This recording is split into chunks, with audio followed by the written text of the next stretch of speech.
মিঠু ভাই, মায়াবী ঝর্ণা আর কত দূর? ও, আমরা চলে আসছি খুব তাড়াতাড়ি না? যাক, শেষ পর্যন্ত আমরা আসতে পেরেছি আমাদের কাঙ্ক্ষিত জায়গায়।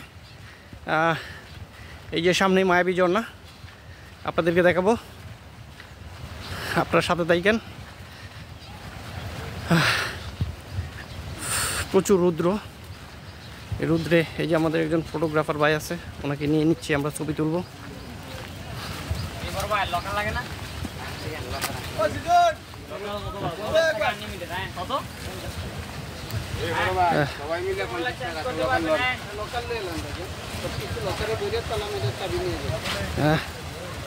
এই যে মায়াবী ঝর্ণা, কাঙ্ক্ষিত জায়গায় পৌঁছে যেতেছি আমরা, আপনাদেরকে দেখাচ্ছি।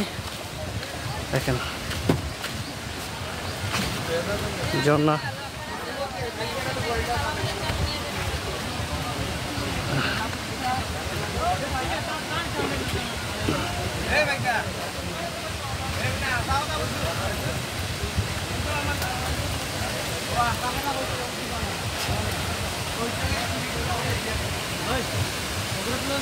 এই সেই কাঙ্ক্ষিত ঝর্ণা, এই সেই মায়াবী ঝর্ণা। তবে একটু হতাশ করেছে আমায়, কারণ হচ্ছে যেমনটা আশা করেছিলাম যে বৃষ্টি সময় এখন বন্যা হয়ে গেল, পানিটা। এই সেই মায়াবী ঝর্ণা, কাঙ্ক্ষিত, শেষ পর্যন্ত আমরা আসতে পেরেছি।